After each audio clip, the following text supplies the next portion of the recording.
во реконструирањето, реновирањето и отворањето на нов центар за услуги и тука во Делчево.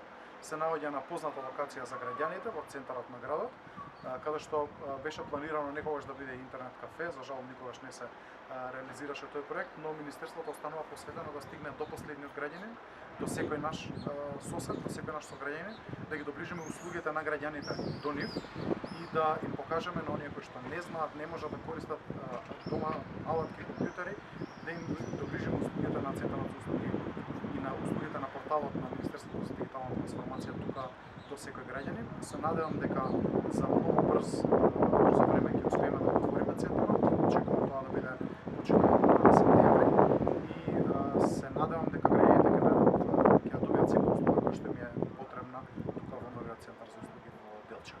Продолжуваме и понатаму, ќе отвориме центар за услуги, планирани се центри за услуги во другиот дел од истокот на Македонија. Тука е Свети Николе, се планира понатаму Виница. Гледаме да завршиме со подготовки во Неготино, во Крушево, така што имаме еден расширен пристап низ цела Македонија. Од кој проект е дел ова активност? Ова е дел од редовните активности на Министерството за дигитална трансформација, но представува дел од порталот за услуги, националниот портал за услуги. Сите услуги од порталот, повеќе од 300 услуги ќе бидат достапни за граѓаните, од уверение за државјанство, до имотен лист, до потврди за стаж од пензискиот фонд, Агенцијата за вработување и останатите институции, сите кои што се на порталот ќе добијат услуга граѓаните во нашиот центар за услуги. Како сте задоволни од досегашната имплементација на процесот за дигитализација на услугите на државните институции во Македонија? Дали наидувате на одредени препреки, проблеми, како ги решавате и со која динамика да очекуваме во наредниот период тие да се реализираат? Исклучително сум задоволен затоа што од 80 услуги на порталот кои што беа достапни, имаме 120 нови, што значи 200 услуги се веќе достапни на порталот и што 100 кои што ги спомнав, кои што се достапни на други портали, покажуваат интерес на институциите за дигитализација на услугите достапни за граѓаните.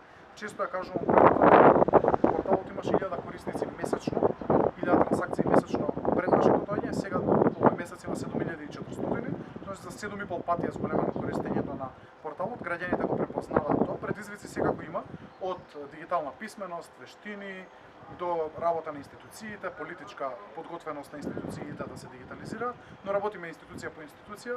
Наши најголеми партнери се најголемите институции во државата, така што мислам дека ќе имаме подобро. Општина Делчево во голема мера има постаро население, повозрастно население, па дали можеби во иднина за популаризација на ваквиот центар за услуги рачунате на соработка со локалните институции? Од исклучителна важност ни е работата со општините, со единиците на локална самоуправа, затоа што тие допираат до граѓаните.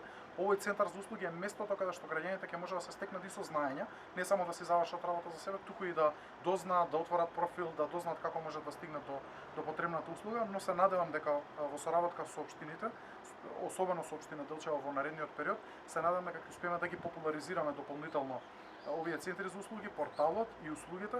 Впрочем, и отварањето на центарот за услуги потекна од советникот Иван, кој што од почетокот на постоењето на Министерството за дигитална трансформација, но и во техничката влада апелираше дека Делчево мора да отвориме центар за услуги за да се доближиме до граѓаните, до повозрастните, до диаспората.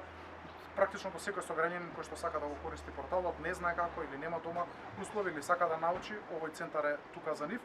Еве ќе ми дозволите последна реченица и повикувам и младите, студентите кои што се од Делчево или од регионот, да слободно да дојдат во центарот за услуги за да може да активираат свој профил, за да може да аплицираат на нашиот проект за IT ваучерите, за да добијат ваучер за купување на ИКТ уреди. Може би кажавте кога може да почне да се користи официјално? Ќе направиме напор да биде што побрзо, почетокот на септември мислам дека ќе успееме да го отвориме. Ако биде и побрзо, ќе ги известиме граѓаните се. Благодариме.